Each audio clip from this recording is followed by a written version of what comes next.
स्वागत है आपका। ध्यान आसन।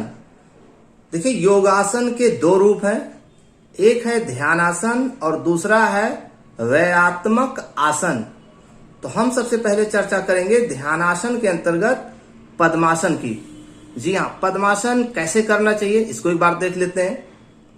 पैरों को सामने फैलाकर बैठ जाइए, एक पैर को मोड़िए और उसके पंजों को दूसरी जांघ पर इस प्रकार रखिए कि एड़ी कूल्हे की हड्डी का स्पर्श करे तथा तलवा ऊपर की ओर रहे।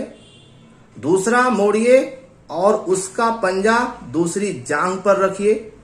पद्मासन के अभ्यास में रीढ़ की हड्डी बिल्कुल स्थित और सीधी रहनी चाहिए, मानो जमीन में गाड़ दी गई है, ऐसा होना चाहिए। नई अभ्यासियों को सुविधा के लिए नितंबों के नीचे गद्दी या तकिया रख लेना चाहिए, तब ये पद्मासन करना चाहिए। इसके अलावा इससे लाभ क्या है ये देख लेते हैं। पद्मासन से लाभ है, इससे भूख बढ़ती है, इससे वात का नाश होता है, इससे आत्मशक्ति को बढ़ाने में सहायता प्रदान करता है, इससे स्वप्न दोष जैसे रोगियों से या रोगों से मुक्ति मिल जाती है। और इसके अलावा पद्मासन करने से और क्या लाभ है, तो जठराग्नि को तीव्र करता है और यह ध्यान के लिए सबसे उत्तम आसन माना गया है। चलिए अब नेक्स्ट पॉइंट कर लेते हैं वज्रासन की। जी हाँ, कैसे करें थोड़ा ध्यान से सुनिए। पैरों को घुटनों से मोड़कर पीछे की ओर जाने दें, पैरों के तलवे आकाश की ओर हों। पैरों को दायां अंगूठा बाएं पैर के तलवे पर रखकर मुड़े हुए पैरों पर बैठ जाएं। घुटने आपस में मिले रहें, दोनों घुटनों पर जमा कर रखें, कमर के ऊपर का भाग बिल्कुल सीधा रखें। यह है वज्रासन। इसको करने से लाभ क्या है ये देख लेते हैं। यह बुढ़ापे की शिथिलता को रोकता है तथा दूसरा है इसमें पाचन शक्ति को बढ़ाता है, तीव्र रक्तचाप को सामान्य बनाए रखता है और मानसिक निराशा को रोकता है।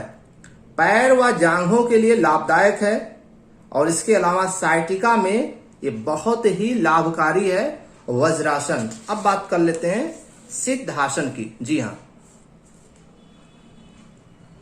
सिद्धासन कैसे करनी चाहिए। बाएं पैर की एड़ी से गुदा और अंडकोश के बीच सीवनी नाड़ी और गुदा द्वार के मध्य भाग को दबाएं तथा पैर तलवा दाईं जांघ के साथ लगाएं। दाएं पैर की एक एड़ी को लिंग के मूल में बाईं ओर स्थित करें। यह है सिद्धासन। सिद्धासन से लाभ क्या है, शीघ्र पतन और स्वप्न दोष दूर हो जाते हैं, आत्मिक और मानसिक शक्ति का विकास होता है सिद्धासन करने से।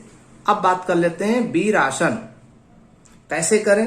दाहिने पैर को वज्रासन की स्थिति में रखें, बाएं पैर का तलवा भूमि पर रखकर घुटने से मोड़कर सीधा खड़ा रखें, दोनों घुटना पर हाथ सामान्य स्थिति में रखिए।